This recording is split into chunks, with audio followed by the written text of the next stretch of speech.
I see Yes, ICPOC. independent community. Yeah. I see a bug. ICPOC Police is what I hear Oversight people Commission. calling it. You may want to come up with a different Ice, name. ice bucket. You would? How about ice bucket? ICPOC. Ice Okay. bucket. Anyway, so I did ask that we have this meeting after we were sworn in on the Tuesday, and then on Friday, an article came out in the news talking about the HR director and what all had gone on and some of the emails that she had sent. And I spoke with a couple of commissioners because I didn't want to have a quorum, so I didn't want to send an email or, have a meeting on email. So I just talked to a couple of them. Hello, welcome. Yeah, I'm gonna do that in just a second. I'm just trying to explain why we're here. And then we decided to have this special meeting. So thank you all for coming. And I will let Denise do roll call, and then we'll get started. Okay. Good afternoon. Good afternoon. Okay. Commissioner Alkalali, Commissioner Santa Croce, Here. Commissioner Walton, Commissioner Jackson, Commissioner Evans, Commissioner Ockman, Here. Commissioner Caldwell, Present. Commissioner Todoro Hargraves, Commissioner Moore, Commissioner Billups, Commissioner Stevens, Chair. Here. So it doesn't look like we have a I was quorum. gonna say, and, no quorum. Okay. And Councilwoman Lum and Councilman Mr. Yeah, we're Awala. non-voting members. Non-voting, Right. correct. So how many short of a quorum are we? One. One. We need 6. And I had spoken with Commissioner Jackson as well as Commissioner Moore, and knew that they weren't going to make it. Right. And I think Bonnie indicated he wouldn't be able to make it. Right. So, Oh, right, I did see that. yeah, we thought we'd have enough, but I think one person called off today. Yes. So, and that's unfortunate, but we are going to have to proceed without. We can at least have a discussion. We Right. can't vote on anything. Right. So before we get started, I did tell Commissioner Jackson sent us a note today she would like read into the record, so I'm going to do that first. So this is a statement from Commissioner Lisa Jackson. It states, "I am out of town, but given the revelations of the text messages from Ann Arbor's HR Director, Robin Wilkerson, I agree that it is important to meet and discuss the implications of her actions for the ICPOC. The ICPOC was formed in part to help the community have confidence not only in the police department, but also in city governments policing." Oh, I think we might have a quorum. Oh, Whoop, whoop. Come on in. Test and throw. Awesome. There's chairs or, there you go. Nope, you are. And that is Commissioner Evans. Yes. Thank you so much. The ICP was formed in part to help the community have confidence not only in the police department, but also in city government's policing policies. Selecting a new police chief is an important part of that process. The ICPOC would not be fulfilling its commitment to the community by assuming, and this is in bold letters, that this critical search was not compromised. It is thus imperative, again in bold letters, that we conclusively determine that it was not. The ICPOC needs to be confident that the police chief search was not tainted by Ms. Wilkerson. For example, we need to know whether there were any other candidates who might not have been considered or who were not put forward due to Ms. Wilkerson's directives to Kimberly Bennett. An overreaching concern for me is that Ms. Wilkerson's behaviors may be indicative of problems that extend beyond her to other areas of human resources. Per the SGR letter to Howard Lazarus, Ms. Wilkerson participated at the beginning of the search, which is a critical time in the process, since many expectations are communicated at that time. Thus, I have 4 questions and concerns that I would like addressed. Number 1, what were the specific actions, and she has specific underlined, actions that Ms. Wilkerson carried out at the beginning of the search before handing it off to Ms. Bennett? 2, what specific directions or guidelines regarding the search were given to Ms. Bennett by Ms. Wilkerson? Did Ms. Wilkerson have any contact with search materials or candidate information at any time, and that's also bold, during the search process? To what degree did Ms. Bennett follow directives from Ms. Wilkerson before or during ongoing search process? It seems unlikely that Ms. Wilkerson made derogatory comments to only the identified text message recipient. Thus, it is realistic that she may have expressed those sentiments to others who have yet to come forward. In the event that any such individuals may have shared those sentiments and or further participated in the process, knowing Ms. Wilkerson's unfortunate positions, the search itself would be fundamentally compromised. And that is the end of her statement. And for those of you who came in late, this is a statement that was sent to the body from Commissioner Lisa Jackson, who is out of town on a family matter. So I think her statement pretty much covers what my concerns were when I started calling. I spoke to Karina, and then I've had an opportunity to speak directly to both Howard and the mayor about these issues, and I think that Ms. Jackson has pretty much covered what my concerns were. So did everyone get everything that Howard sent to the commission? And if not, there are extra packages here for any community people who may need copies. There are packages here. I have had an opportunity to go through them at length, and this was not on county time. I didn't know my lunch, but I have had an opportunity to go through them.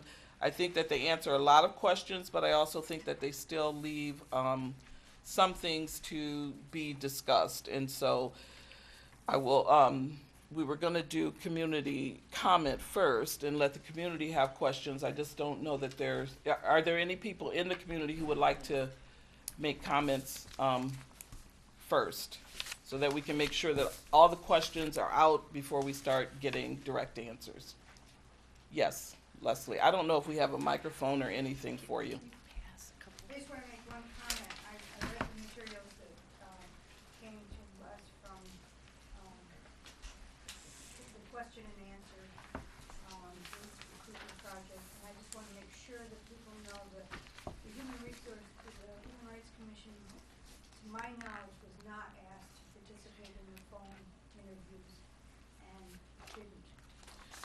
So I have no record of anything asked. Can you tell us specifically where in the Q&A that is indicated, please? How were the semifinalists selected from the pool of applicants? So that's question number, well, it's on the second page, About a third of the way down. about the third of the way down. Does everybody see that? So you're saying that the Human Rights Commission was not part of that? And that you were not invited to be part of the phone interviews? Right. Okay. That's my knowledge, and I've gone through my emails as soon as I saw this, and I found something that said we weren't. Kind of that said, there's going to be one, but you're invited to the final interviews, and we are participating in them. So you were neither invited nor did you participate? Right. Okay. The other question I had from the Q&A had to do with the, just a question I had that maybe will come up in this process. But I noticed that, I think the most important part is that paring down from 12 people to 3 people. Mm-hmm. And so I thought that was very important, and so I was very upset that we weren't in there, and didn't want to be wrongly documented about that. But also, how did it get from 4 people to 3 people? Okay. So, because I think it's the most critical piece of the interview process. Okay. All right. Are there any other public comments before we move on? Okay. And we'll have another opportunity to do that.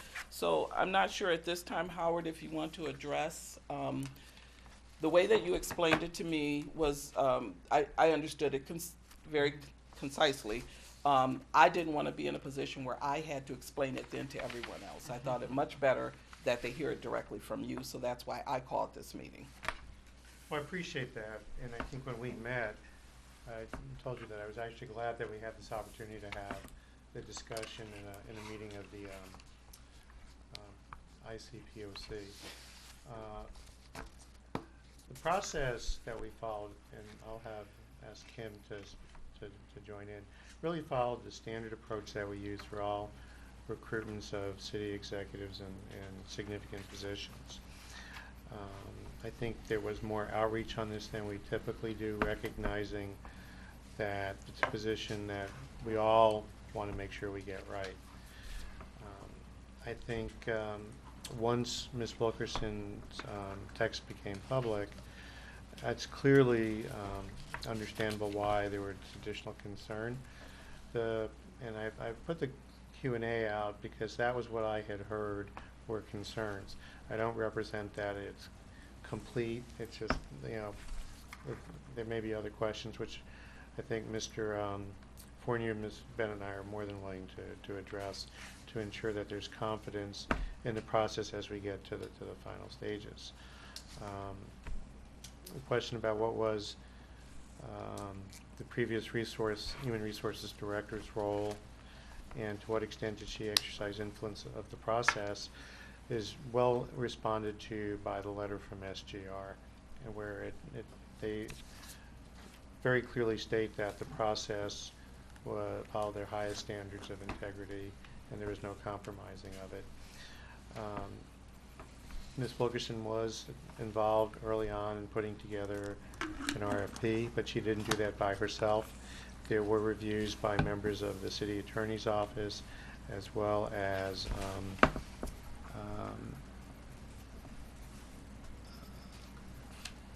I had the opportunity to review it as well. Ms. Wilkerson and Ms. Bennett had the phone conversation with 3 identified companies that were selected. SGR, or Strategic Government Resources, was identified as the top vendor. They're well known, well respected in municipal executive recruiting. That contract, I believe, was under $25,000, so it did not require council approval. The gentleman, Mr. Douglas Thomas, who's their senior vice president, was the lead on the Ann Arbor Police Department chief search. Mr. Douglas has unique experience of being, I believe, a city manager in the state of Michigan before he retired from that position and went to work for SGR. His letter clearly states the selection process has been fair and impartial, and I agree with his statement that it has resulted in the selection of 3 exceptionally qualified candidates to choose from for our next police chief. The question about how do we go from 4 to 3 was really when we conducted the phone interviews.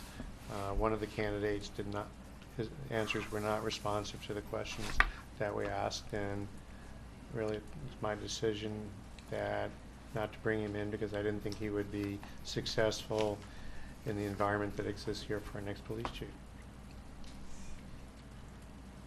So in response to that, if I could just reiterate, then you're saying that when there were 4 candidates, there was then the phone screening, correct? That got Correct. it down to 3. Mm-hmm.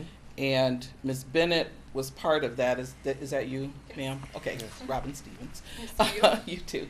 So Ms. Bennett, according to your Q&A, she led that telephone screening process. Is that correct?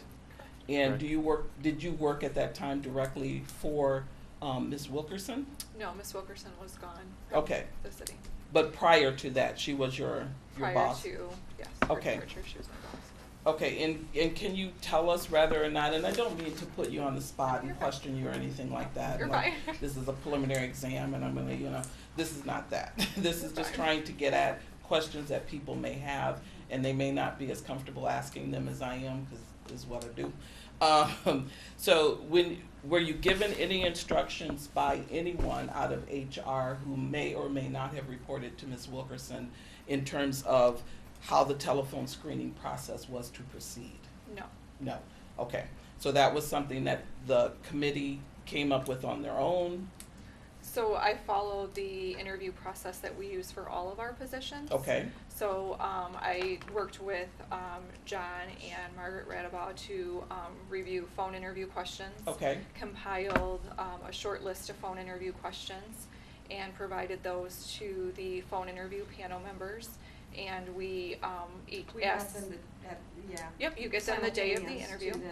As a participant, I'll just say, right, I received, the questions, just minutes before we had our first phone interview. Just So- before the Right, phone interview? right. So are you saying that you had no, Input? yeah, Right, in, correct. in what the questions would be? Right. Okay, But Not that's, saying that I should or shouldn't have, I just want you to know how this all unfolded. gotcha, okay. before, Mr. Adaboff, for those who don't know, is city attorney who is primarily responsible for our personnel matters. Okay. And I was, Sure. and I was invited to the phone screen, by Ms. Wilkerson. Okay. And that was my invitation, I have, looking at it, was April 4th. Okay, That came from Ms. Wilkerson. and that came from Ms. Yeah, Wilkerson? I got the email right in front of me, And that was April 4th? correct. And so she's the one who invited you? 12:42, right? I mean, you got it down to the moment. I got the email, yeah. But that was my decision to reach out to the 4 council members who are the liaisons. He just communicated that. Yes, we were all invited to. Yeah, this went to me, Councilmember Grand, Councilmember Ackerman, and Councilmember Ramlawi. Okay. And Mr. Lazarus and Ms. Bennett were copied on this note from Ms. Wilkerson. But it came directly from her? Correct. Okay. I think we have a couple commissioners that have questions. Go ahead. Dave? So, my experience as a citizen involved in some city hiring before was just this. I got a setup, there was a set of standardized questions that I received, and then we all kind of explored them together. But that's N is 2 there. Is that the standard procedure for all city jobs, like of this caliber? That there's a pooling of the questions for the phone interviews? Is that procedure, or? Yeah, so we have a designated set of questions that we ask during the phone interview, and every candidate is asked the same questions in the same exact order. And then we have sometimes questions overlap in panel interviews because not everybody is on the phone for a phone interview. And then we have additional questions on the panel interviews for the candidates to ask. And again, same order and consistency across the candidates. Thank you. You're welcome. The question I have is basically, when we really had volunteered to serve on this commission, is to be generating some kind of trust between the community and the city government, especially the department, the police department, and also to be transparent. You have all the information about the former HR director. And our first meeting, we were not informed of any of this information. We had to read about it in the newspaper. And I think this is really, I find it to be a little bit, if we're going to start our commission and our work by not getting the information that we need, and we hear it from a second source or second-hand source or from the newspaper, and if the newspaper knows that this person really is on the commission, and they would approach us and say, well, I have no idea. So I think in the future, we would like to know if there is anything going on that is related to our functioning and to function in an open way, transparent way. We would like to be informed. If there's anything that is going on that affects our work, we would like to hear about that. And it's just to be in the dark, and I was like, you know, what was going on? Why we're going to have this special meeting? We just had one a week before. I know sometimes there are certain things that come up that we have to have, an emergency meetings. That's fine. We can go with that. And I know that probably at the beginning of this commission, we might have more of those till we are like settled. Right. But not to have the information about something that is as drastic as even if somebody, you know, the process, I myself would be comfortable with the process, with the outcome of the process. But there are some kind of, you know, still there are some vague things that are clouding this process. and not knowing what was really going on, I find it to be a little bit, we can do better than that. So it's always our intention to be open, transparent. There are sometimes restrictions based on things because there are outstanding personnel actions that are involved, as well as our ability to investigate performance matters, respecting people's rights and privacies. And I think that's part of why your previous meeting was noticed and then scheduled while some of that was going on. But it is, I agree with you, the purpose of this commission is to be able to build a bridge and build trust between the police department and those who are involved in related matters and the public. So I take your thoughts and your recommendation certainly very seriously, and if there are any questions you have, to the extent that they don't involve ongoing personnel matters, I'd be glad to answer them. So I would just say that yes, I did call this special meeting, and we had just had a meeting, but this came out, like you said, on Friday. We weren't told ahead of time, so it did take me by surprise. Before I called the meeting, I did talk to several community leaders and get their input on what they thought about what had been presented in the paper, and whether or not that was something that the commission needed to take to a discussion.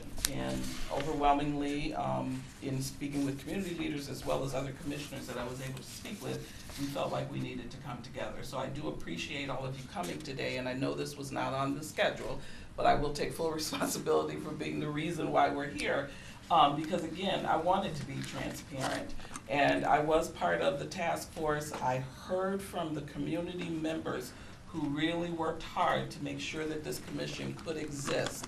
And one of their biggest concerns was transparency and communication. And I don't want us as a commission to start out like something like this happening and then we kind of go, well, we'll just leave it up and hopefully it'll work out. No, we needed to sit down, we need to have this conversation, and we need to figure out, is there a problem or should it move forward? Go ahead. So that's my question, I think, at this point, is that given, and my reading of the documents that we were provided ahead of today, is this woman essentially helped write help find the people to do the job search, and then had no further participation other than ministerial through the selection process and the end of it. So assuming that we take this at face value, what I wonder is, are there people who don't want to take it at face value? Or two, if we take it at face value, what issues, what concerns remain? I mean, it's kind of alleviated the ones I have, but Right. I'm not that smart, right? There may be others that I'm missing. And I will second that. Yeah, you're a little off the but that doesn't make you this smart. Thank you, thank you. For me, and if anyone else wants to jump in, please do. For me as a person of color, it is an issue of trust. And being able to say, yeah, the city said it's fine, to the people who I know were behind the initiative for this is not acceptable. It had, so Ms. Wilkerson said some things that. Well, I read them. No, I read them. That would make you think that if you, as a person of color, were sitting with her, that she would be giving you a line of crap, that she would be having second thoughts in the back of her mind while she's sitting there interviewing you, and then as soon as you walk out, it's like, yep, moving on. And so that's what we want to make sure did not happen. Right, but all I'm saying is this says it didn't happen. And that's all it says, is it didn't happen. So now we have people here saying it didn't happen, which is much better than just a letter saying it didn't happen. I'm saying, but so if we take that, then what are what remaining concerns are there? Would anyone else like to speak to that? I think that You crystallized it, the decision to be made potentially here today, and that, because clearly there have been concerns raised, and Lisa walked us through all her questions. She did. And, she articulated a lot of concerns, and So, you know, you've, except David, for you, those concerns have been addressed, and whether or not that's, everyone can, you know, say that and agree with that. That's what I'm, That's what we need to, I think, I'm determine. just trying to move the Right, conversation. need to determine that, no, I appreciate that, and then just, if it is determined that everyone's satisfied, and you're comfortable moving forward, yeah, obviously these candidates are coming into town Right. next week, and. This week. This week. This week. Which is I why I called- wanted to at have the it last meeting, today, I said too. it was March, yeah. Yeah. Yeah, I wanted to know, make sure we this had it week. before we met Just, with yeah, them. exactly. And Yeah. make no mistake, if she was involved in the process, Uh-huh. I would be saying timeout, do-over, right? That would be the end of it for me. But I think, it feels like what I've heard is she wasn't involved in Yeah. the process. So SGR did the recruitment, they did the advertising, they received the applications. Nobody in the city touched any of those applications. There were 35? 34. 34. They screened those down to 12. Those 12 were sent to the city. The people who evaluated those were Mr. Fournier, Ms. Bennett, myself, and Ms. Radabach. Ms. Wilkerson was not involved in that process at all. In fact, I believe that process occurred after she was put on administrative leave. And did she have any contact with SGR while they were going through their vetting system or giving them any kind of instructions or anything? Yes, she did.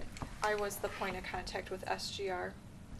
Well, Their letter again, clearly says. I have, They worked with Robin in the beginning of the process, but when we started when they posted the position and started sending weekly updates to let us know how we were doing, everything was directed towards me, and I shared it Yeah. with Robin and Howard. I would So say you for me, did she share was it my, with her. I shared the numbers on a And- weekly and- basis, how many numbers were But none coming of the, in. none of the qualifications, none of the documents. It was just, this is how many applications that they've received.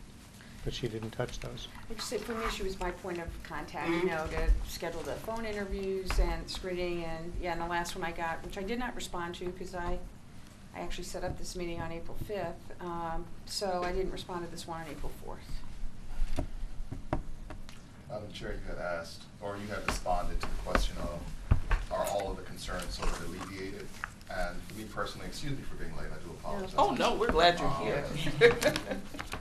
I think for many of the citizens of, I'm sorry, Commissioner, could you identify yourself? Some I'm people may sorry. not know you. my name is Mashad Evans. Thank you. It is an issue of a culture which exists in which this is permissible, even if it were not uncovered or discovered. I was warned, quote unquote, coming to Ann Arbor. I pastor a predominantly black church here, and it was told to me that Ann Arbor will fake left and go right. And you know, the longer I'm here, the more I sort of realize where those places and spaces exist in our community. And so as far as like some of the concerns, I mean, we can very clearly read the documents, hear that which is being said, but I think there are citizens, many of whom worked on the task force to bring about this commission, for whom it's an issue of the culture and one of trust and distrust. And so I'm just kind of like speaking into the space that and so I don't know if there will be resolution, because it is, I believe, and I may be wrong, that is a question of culture and the intangibles of issues of bias, privilege, race, all those that are together in these spaces, for which many people are frustrated. I just needed to speak that into the space. And I appreciate it because you articulated it way better than I did, and I appreciate it. But that's exactly what I'm trying to say. And so one of the things that Corinne, who couldn't be here tonight, and I've talked to Howard about, and I've talked to the mayor about, is that the person who received the text messages, clearly Ms. Wilkerson was quite comfortable sending them to her. And that person received them, and I'm assuming she's still employed, or he, whoever. So again, what does that say, and how does that speak to the culture of what is acceptable behind the scenes in the city of Ann Arbor government. Mhm. So that is something that I've heard more than once from people. Like, you know, even if Ms. Wilkerson is gone, what about the actual culture itself? When you as a person of color walk in this building, what are you feeling? Are you feeling accepted? Are you feeling like this is a place where you can do business? Or are you feeling like people are thinking something else about you while you're trying to do business? And this kind of makes that, it solidifies what everybody thought, that yes, Ann Arbor, like you said, will say left and go right on you all the time. So that is what we're trying to avoid in this commission. I just think this is a good exercise to be going through and stating things on the record. On the record. And making sure that we dot our I's and cross our T's and ask the officials who are involved in this process what they knew, when they knew it, and what they did about it. I believe it's probably an ongoing investigation on some of these concerns that are being brought up here, and we perhaps might not get to the bottom of it here tonight, but it is important to put it on the record and make sure that people who categorically answer these questions will be held accountable in the future if some more evidence does come to light. If I could speak about two things. One is I became aware of the text messages on April 5th. April 5th? Late in the afternoon. I spoke with Ms. Wilkerson on the morning of April 6th and informed her she was going to be placed on admin leave. That's all that matters. Public record right now. We launched a review of the circumstances, and she chose to resign the following week.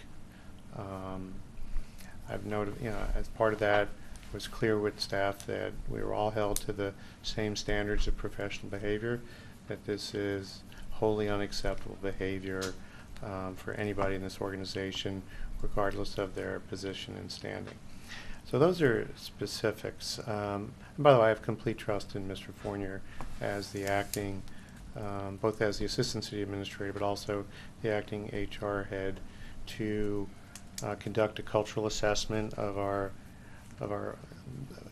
HR organization as well as the larger organization, to give everyone a chance to participate who wants to participate in that as well. HR holds a very sensitive and revered place in any organization, and it has to be trust, and one of the issues here was a gross violation of that trust. I do want to share a longer timeline because I think it's relevant, since as a city administrator I get to influence a lot of decisions. Now, I'm going to go back really a little over 3 years ago when I first came here for an interview, and that's where I first met Ms. Stambaugh, in fact, during the meet and greet. And at that time, I was presented with the fact that there was concern relating from your Rosser shooting. And as a result of that, there had been a recommendation from the HRC to do a assessment of community outreach procedures with the Ann Arbor Police Department. We engaged members of the HRC and other members of the community to develop the statement of work, to engage an outside consultant. They participated in the reviews, and that was a diverse group of people, and we engaged Hillard Hines to do that. There was some concern about the Hillard Hines report in November of when it was reproduced in, I think it was November 17. Yeah. But the report held a lot of good input, a lot of good recommendations. It's been used by others as a template for what they should look for. As one of the things that was in that report was the formation of they called it a co-produced police commission. There was a lot of concern over that term, but it did lead to my recommendation to the mayor that we form a task force to look at how to form the policing commission. Ms. Stevens participated in that process over last summer. It was one of those things that was highly beneficial, but also significantly painful to go through. Stambaugh, I think you said Ms. Stevens. Did you I don't mean- think Ms. Stambaugh was at all the meetings. So you participated In the task She was a task I force know in the member. task force, Yeah. right. But you said the formation. Yeah, that came up with, the result of that was draft ordinance. Council modified that ordinance. There was some concern about that modification of the ordinance. But in the end, I think it produced a highly workable outcome, which produced this commission. You know, my support of that has been whole. It's been unabridged. It's been solely dedicated to producing the best outcome. And that includes making sure that, on one hand, we proceeded to find a new police chief, but on the other hand, we made sure that the police commission would be engaged in that process. And that's how we got to where we are. Speaking personally, over 40 years of life and professional experience, I've dealt with very difficult problems dealing with race, ethnicity, and gender. And I think we've always achieved good outcomes. It's one of those things that as you go through life and you participate, you do become aware of you know, your perspectives and the biases that you may not have realized. So it's been a very, very strong personal and professional experience. I think it's been, as a result, where we are today is very healthy. And my commitment has always been that this commission and any related processes serve the needs of the community, and they are free from bias, that they provide opportunity for all people. And I think that's important because with Ms. Wilkerson's emails text messages, being brought to my attention, I think I acted prudently, promptly in addressing that situation. Where we are now is we have a search that I believe was done, you know, through SGR to very high professional standards. And I think the three finalists, which we'll get a chance to interview this week, are exceptional. And I would be cautious about starting this process over because you wonder if you would get participants, the same participants again, to apply for the job. So I don't know that anybody hurts more than I do with the impact that that incident with Ms. Wilkerson's text messages has had, because all of us have strived to make sure this was a process that would build pride and be supportive of the new police chief. And it recognized the harm that the release of those text messages did.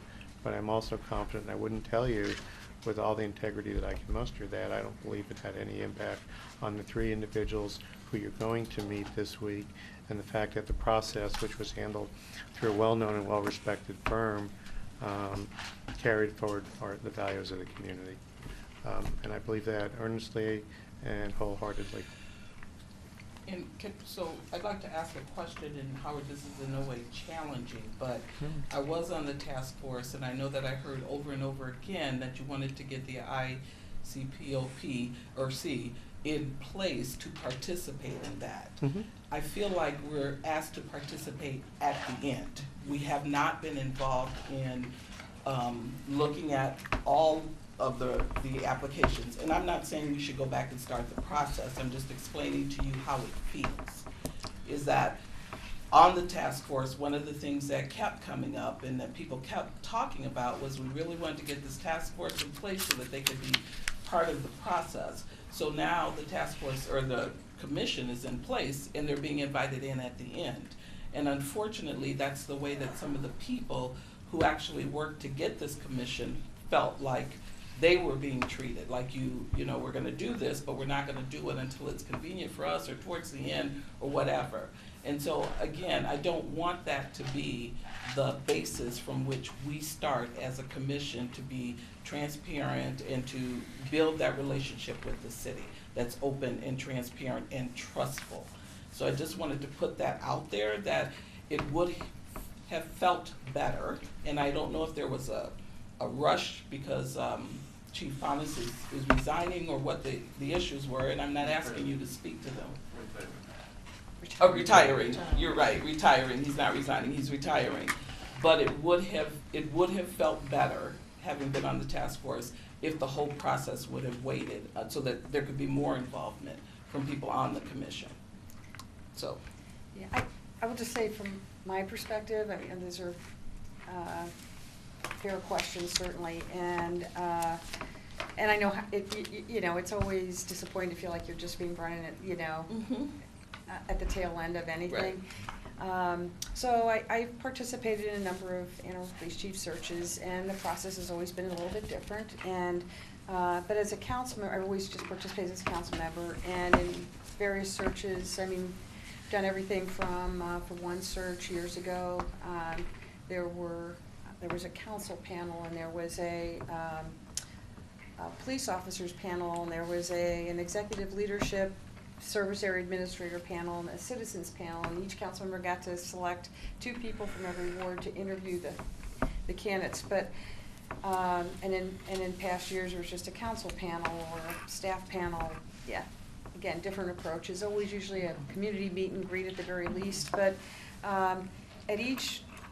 with each of these that I've experienced or participated in, we did not get to participate until there was a finalist pool. So we were not part of the winnowing process. That was all done administratively. So that in that regard, this is no different from prior animal police chief searches and hires. Okay. There's only one time, and that was in 2001, where city council was unhappy with all of the ones that were provided by the consulting company, and 2 council members were given charge by the overall council, and they went to the police chiefs conference, and they recruited there and brought 3 people back here to be interviewed.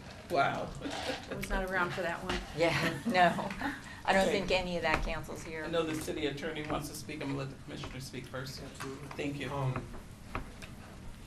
My biggest question is, what is the city's objection to just restart the process over?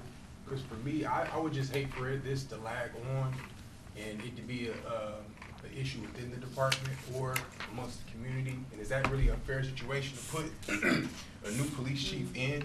You know, for instance, if you hire a African-American candidate, is he just gonna be hired because, or is the perception gonna be, is he being hired just to show that, you know, there is no racism in the administration, or if the white candidate is hired, is the black community gonna be uproar like, see, you know, that's the stuff we're talking about? Will it be better just to restart the process over, just to ensure objectivity now that Ms. Wilkerson is completely gone? Did you want to speak, Steve? I did. Your point is really good about the interest in being involved earlier on. One thing that you need to take into consideration is that in a police chief search, they won't even consent to have a public participation until they're a finalist. Yeah. So the issue of actually having a broader group pre-screen or go from 35 to 12 or 12 to 4, almost no candidates, and again, I'm not an expert in this, but I've participated, as has Councilmember Long, in a lot of it, but they would not consent likely to a broader participation about the winnowing process until, you know, whether it's 3 or 4 or whatever, because because their jobs may be in jeopardy. And so that is, it's not an insult to any other community group. It's just the practicality of the awkwardness in some ways of applying for a new job. Right. Not that in the future that can't be modified. You know, clearly, if you tell a group, you know, this is our process and all 34 are public, and then the winnowing thing will be public, and it will be this.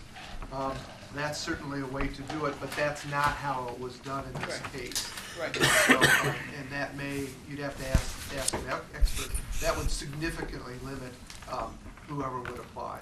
And so, Thank you. yes. Yes. Just a comment, follow up on what we are discussing, is there is no candidate that's going to be selected, that's going to be approved by everybody. So we have to be also clear about that. There is no way that we could bring someone who's going to be accepted by every conceivable member of our community. So, in relative terms, I think we agree on the best candidate that might address our needs and the future of the department and the relationship between the community and the department. And I think it's really important to, first of all, if we have to be involved in the process of looking at the 34, yes, there is an issue of confidentiality and license, and people don't want to be in the spotlight, to be interviewed by everybody. And I think each one of us will have a different opinion about everyone who is coming, and might not reach a consensus who is going to be the right candidates. So I think the process itself, I feel that this is what happens in every conceivable, whether it's university or school or the city, etc. You have the task force that is allocated to look into the candidates, screen them, and choose the ones that they think that these are the right candidates. And then at that time, those names will be available, and they are fine to be displayed in public, and to be interviewed, and to be, meet and greet those ones. But I think it's just for us not to be plugged into the intricacies of the process. I think I have no issue with that. And we have to go on. These are the ones that we have. Is there going to be some kind of, as it fogginess and anyone? Maybe. But I go with the faith that they did the job that they were supposed to do, and there were no identifiers to the candidates to identify who is applying. At the end, we know names probably, also newspaper. So, Right.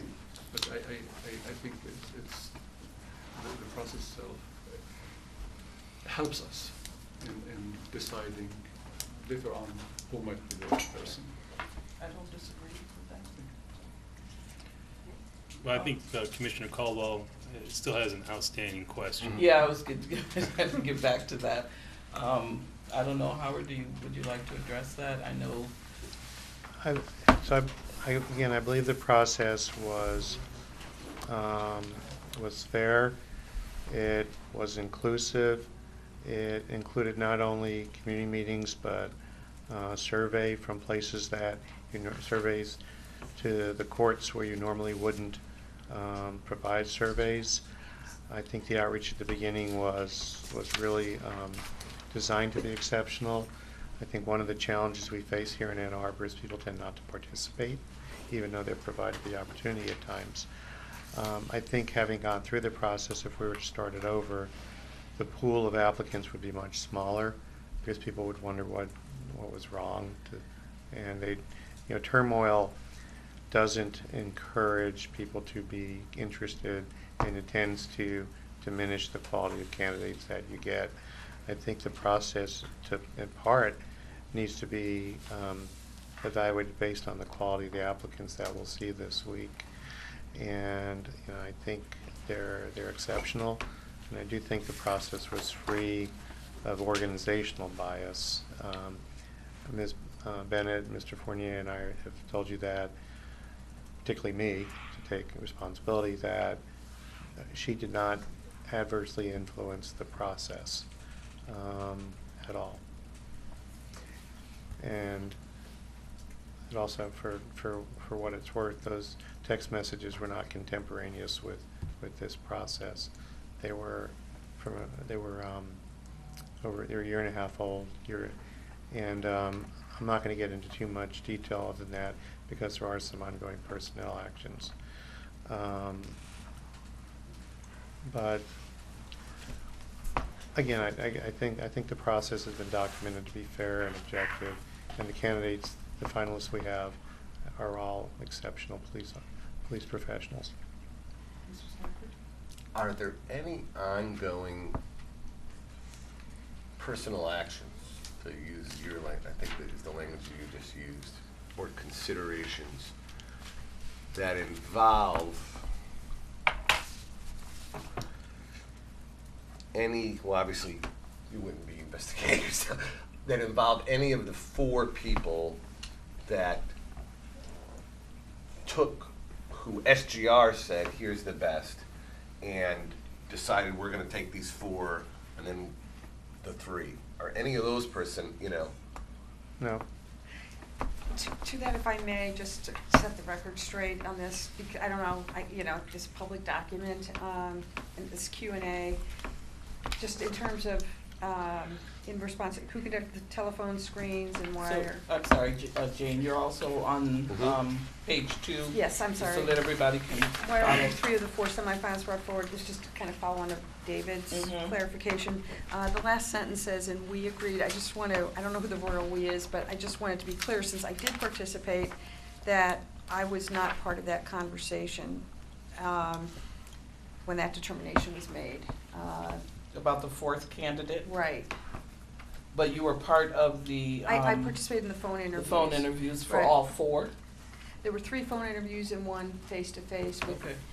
Deputy Chief Forsberg. That Right. was a face-to-face interview, right? And so I participated in those 4 interviews that day. Okay. Correct. But you were not part of the "we" that decided that the 4th Right. person would not be a good fit? No, when you read Right. the sentence, I'm pretty clear. I It's Ms. found out Bennett about and I that were the when ones. the press release was issued, and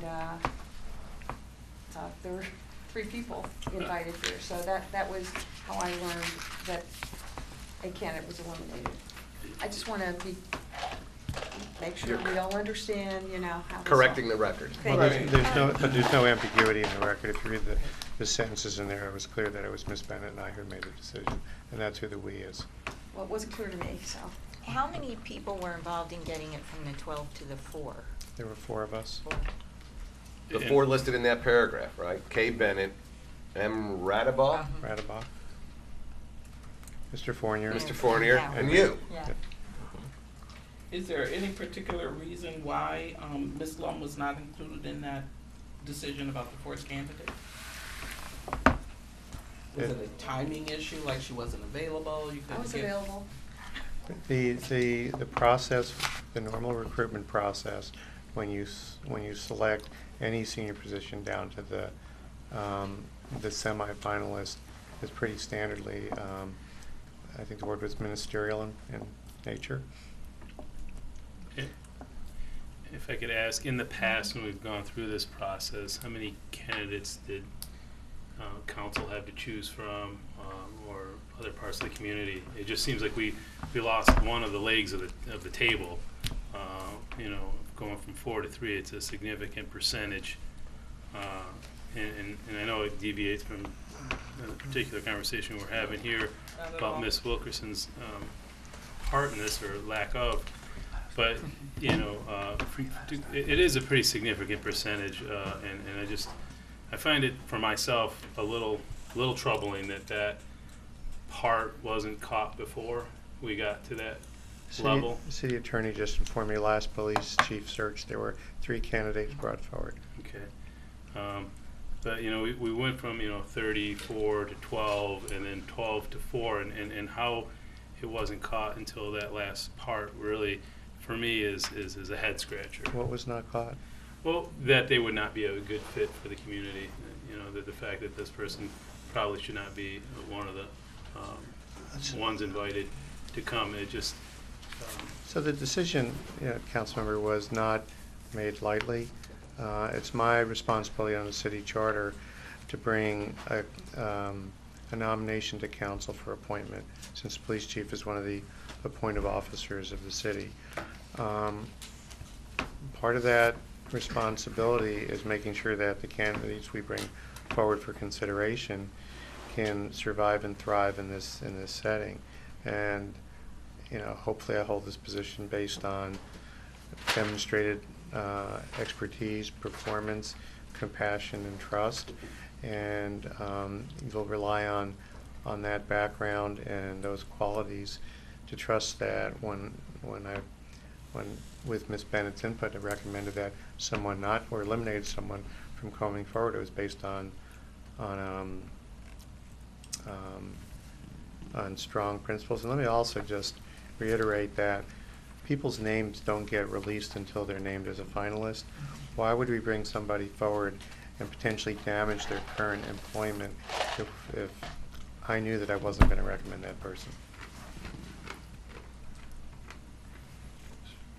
Yes, I'm sorry. Maybe I missed, or maybe I did not read it. What is the term of the chief of police and the city? Is it 4 years, 5 years, or it's open? It's an appointment of the council, and they serve, they're basically at will, they serve until they separate for whatever reason. It's not a fixed term. Some fixed. No. And pardon my ignorance, may I ask a question, Madam Chair? Pardon my ignorance in regards to the organization of how I understand that the chief of police is an appointment of the council. Are there any other personnel employed by Ann Arbor Police who would have had interaction with Ms. Wilkerson in any way, shape, or form? Ms. Wilkerson had a, I'm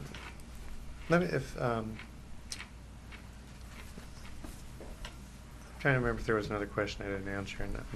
But Ms. Wilkerson, the HR department has service reps for each entity, and that's the primary point of contact. So it's generally not direct involvement, but I mean, as the head of HR, in the past, she would have had interaction with the chief. And just the chief and no other No, personnel it decisions? depends on what, it depends. You know, we're not a very deep organization, so all of us have both oversight and operational roles as well. So I'm sure she had some engagement with Deputy Chief Forsberg. Who is one of the candidates. Mhm. Correct, she's one of the finalists. She absolutely did, yeah. She did.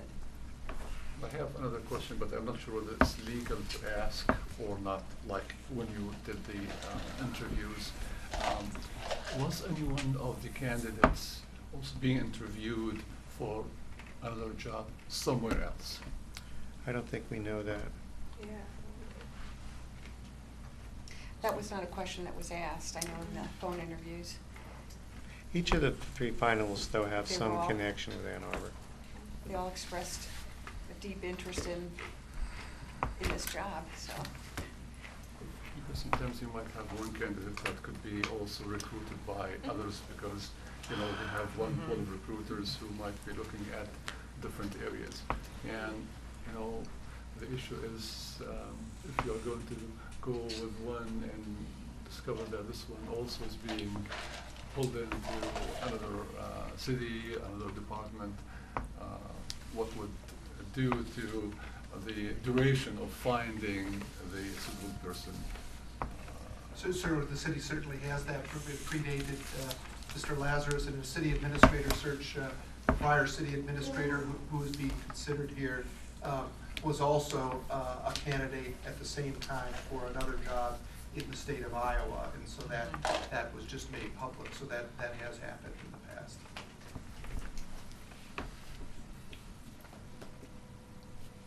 I was not around when that. It was 2011 when that, yeah. That long ago?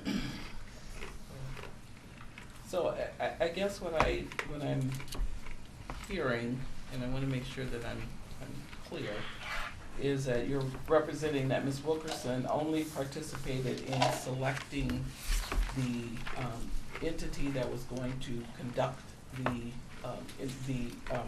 process of candidates, correct?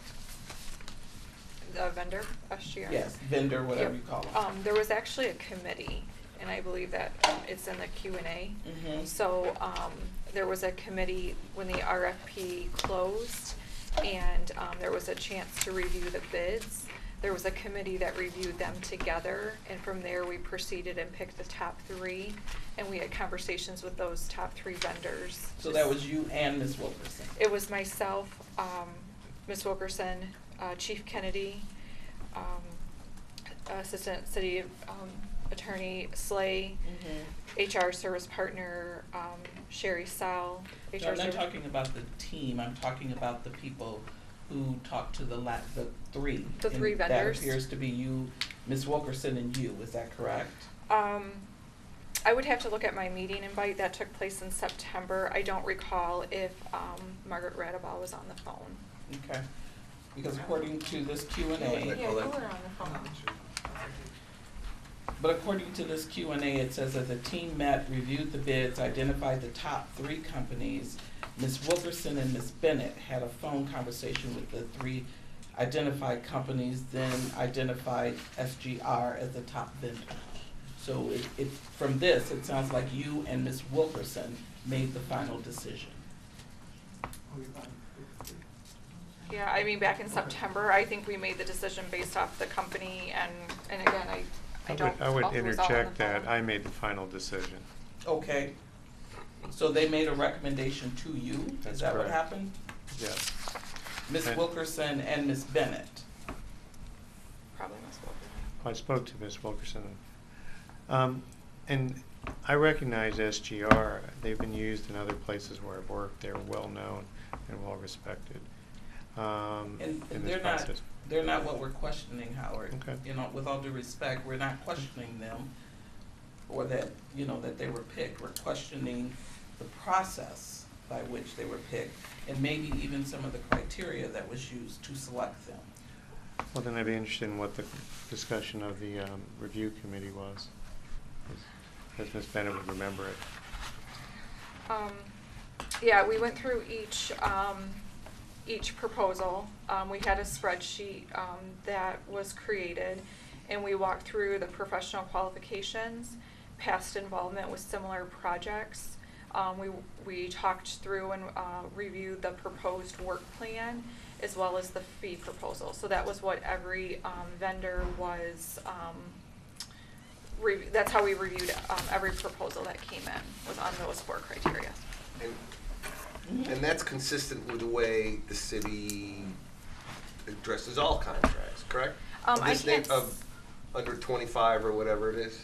Oh, for the fee. So generally speaking, professional service contracts are done on a best value type selection process. There are a number of criteria that are evaluated. But all I'm saying is they're standardized. It depends on the nature of the procurement. Sometimes different factors are weighted more depending on what we're looking for. But the weighting factors are mentioned in the RFP when it's advertised. Right. So they're Sometimes publicly there are bidders disclosed. conferences, I don't know if this included a bidders conference to address any questions. No, Yeah, not, There's a limited number of firms that do this, so there was some probably, I would imagine there were some direct contacts with the different firms. And there's a handful of them that I could name. But municipal recruiting is a fairly specialized field.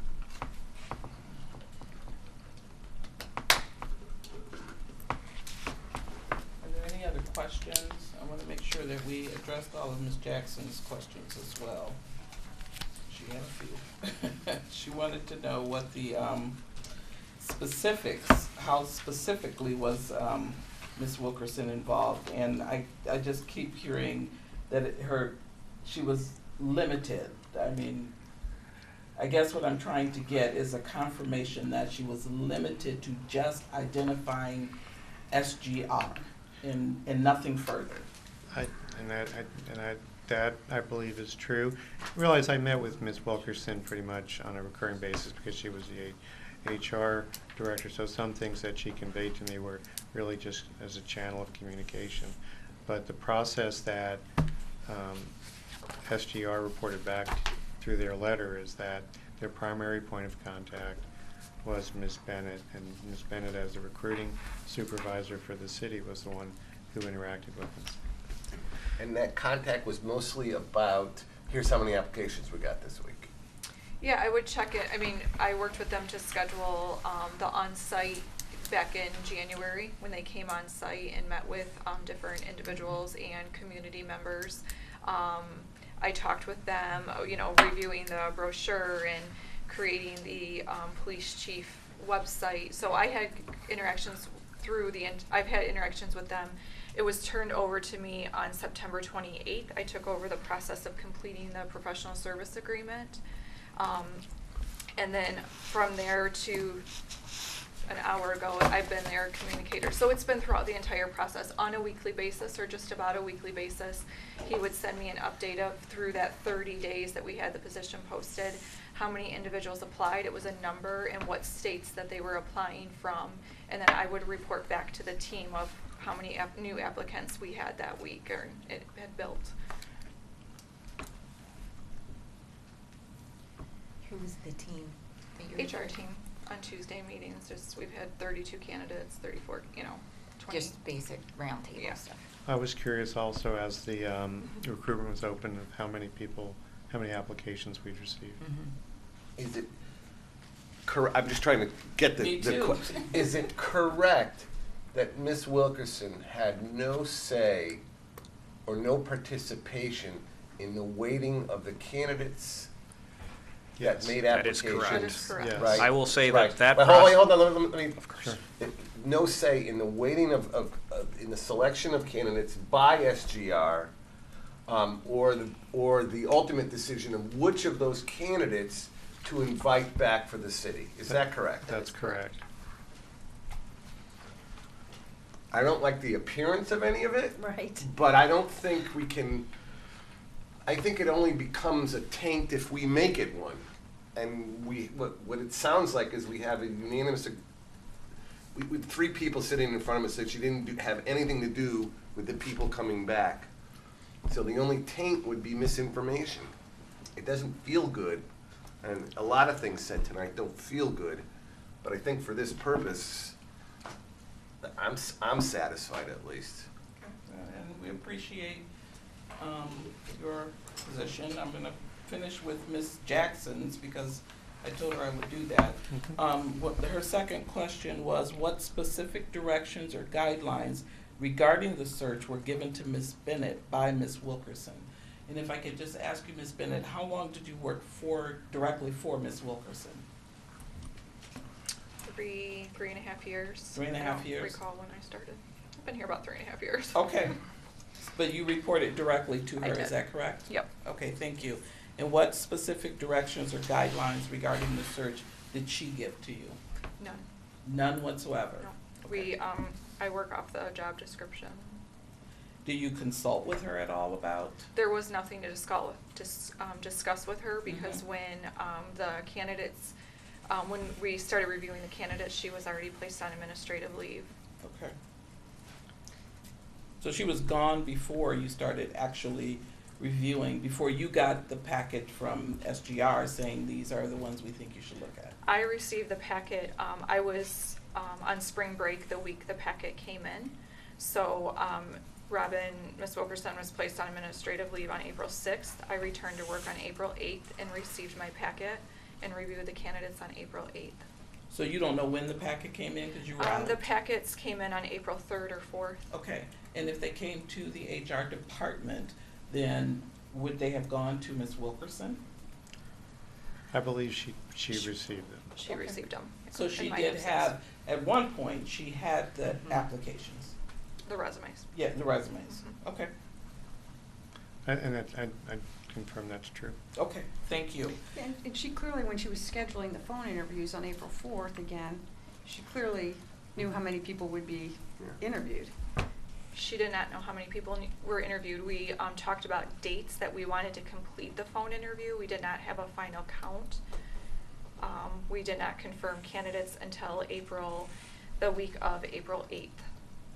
We were blocking off time and requesting people to participate in the phone interviews.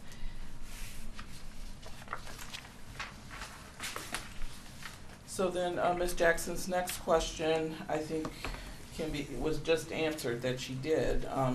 Did Ms. Wilkerson have any contact with search material or candidate information at any time during the search process? And you just said she did have, to the best of your knowledge, she received the packet of resumes while you were out. Okay.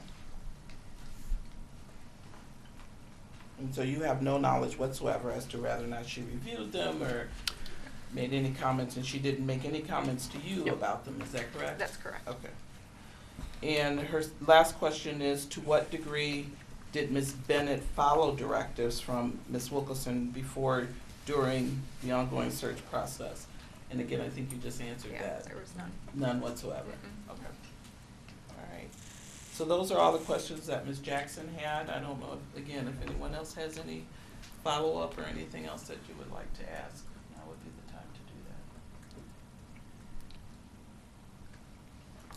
I think what we have now the 3 candidates that are coming tomorrow and They're here, yeah. reviewed on Friday.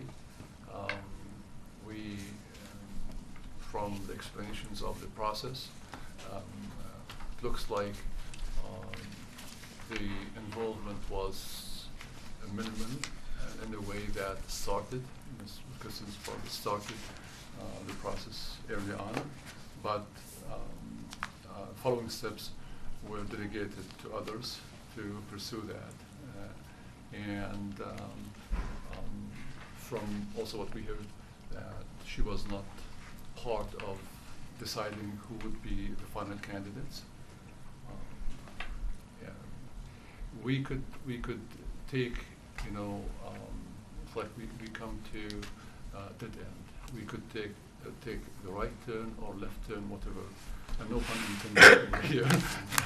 is we could take, we start wrong foot, and everything we are going to acquire after that's going to be wrong, or we take the right thing and it's going to be the right direction. I think it's welcome to vote.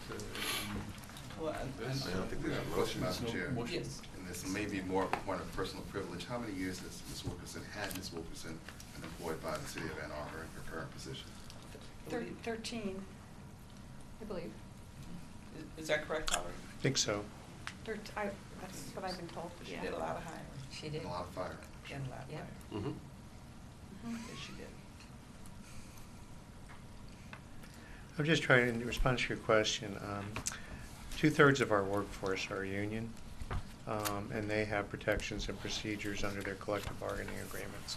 So, and those, when there were grievances, those were handled through the city attorney's office primarily.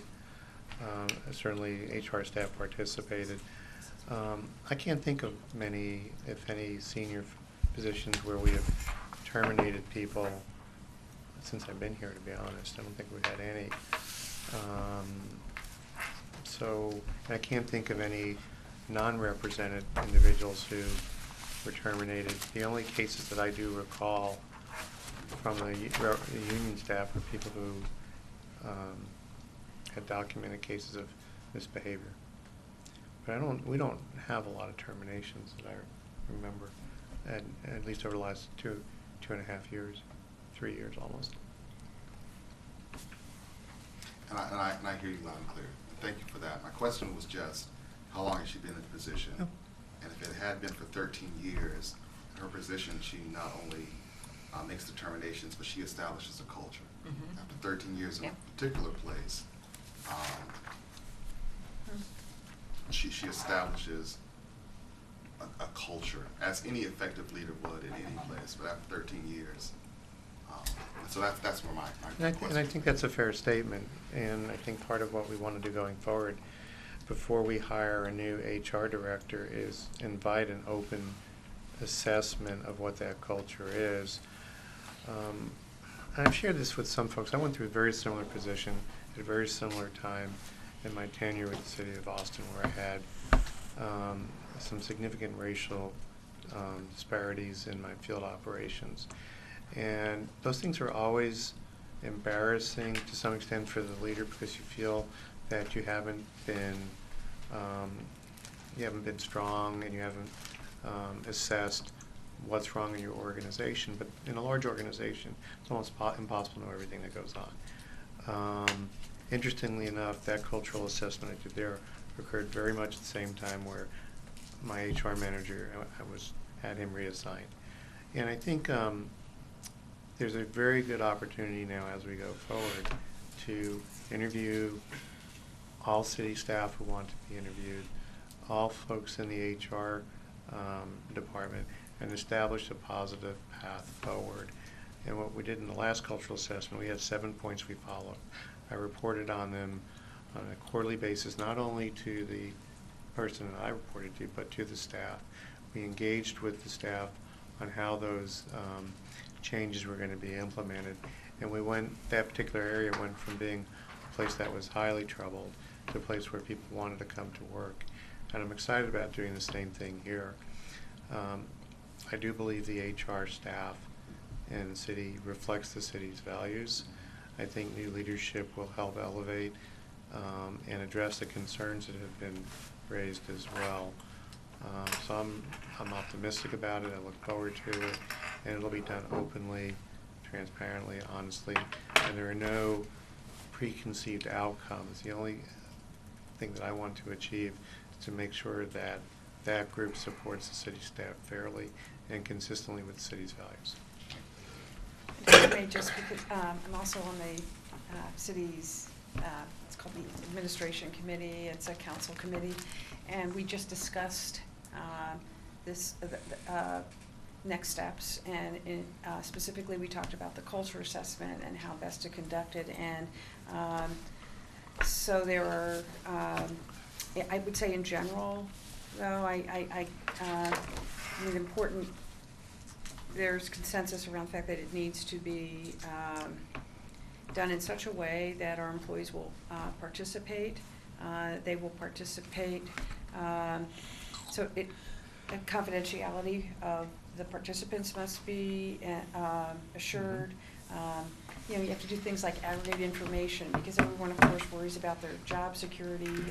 And again, we want people to participate, because this, you know, we don't want to ever revisit this. And it also, to do it correctly, I feel strongly it must be done independently, and again, so people will participate and as transparently as possible, because we have to strive to rebuild the trust that's eroded as a result of these discoveries.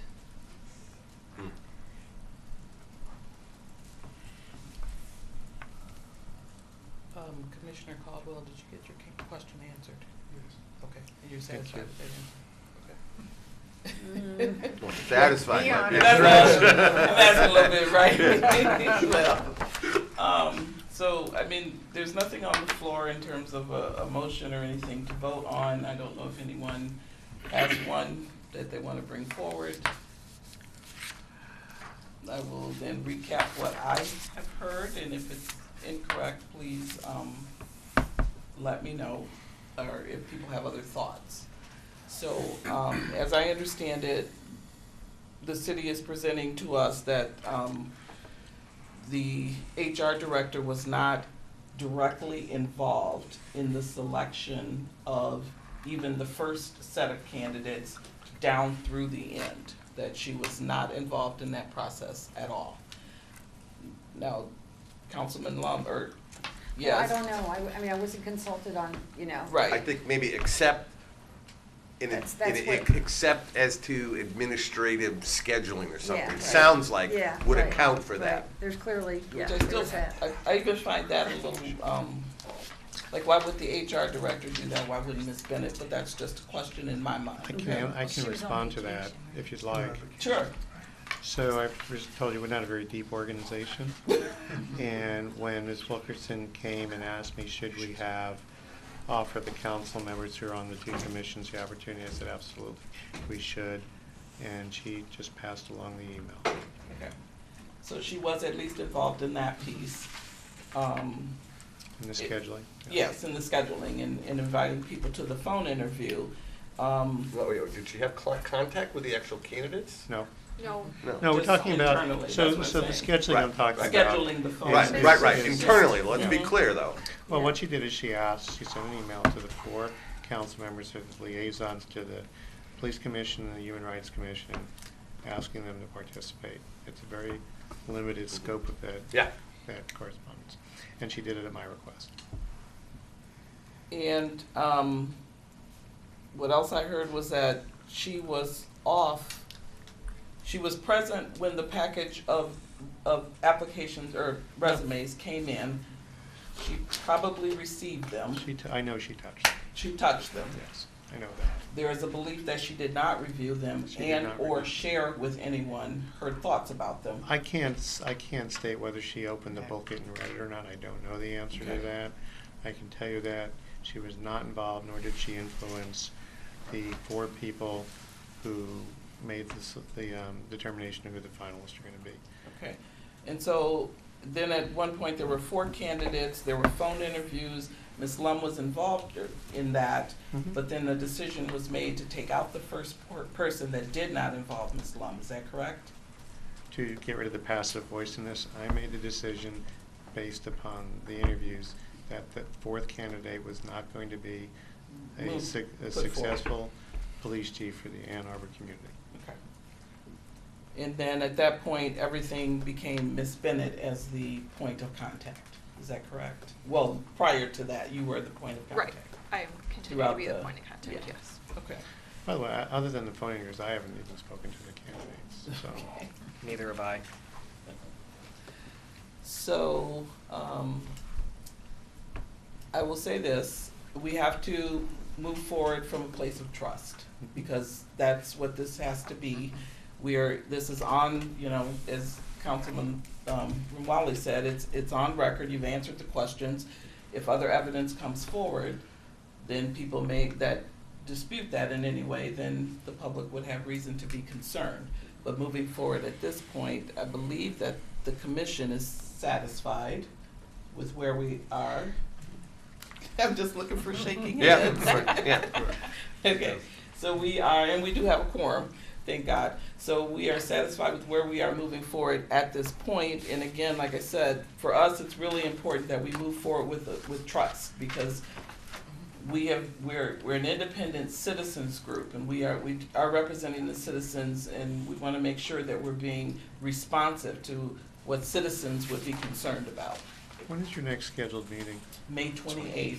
So there's an opportunity to come back and talk in that open public session about the post-interview impressions, not to evaluate the candidates, but to talk a little bit about process up to that point and process going forward. Yeah. And just to maybe relate a little humorous tale, when I went through the process, I think it took 5 weeks until I actually had an offer letter executed because of the city's diligence in vetting and discussions of the compensation of things.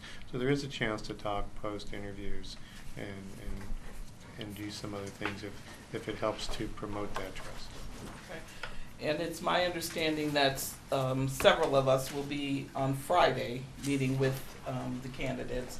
And it's also my understanding, Howard, that there is a mechanism for us to give you feedback on our impressions. There's a set of questions that is tailored to each particular panel. There are 2 police commission panels, which were actually unfortunate. The reason we did that was to avoid a quorum issue, but Right. because they're small panels, you actually have a chance for more interaction.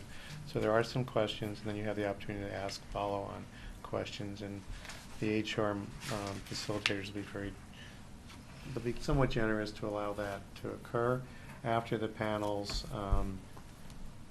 after you interview the panels. The candidates, you'll, as a panel, have a chance to talk about what you experienced in a debrief, and then we'll get a debrief. I'll get a debrief from all the panels after that.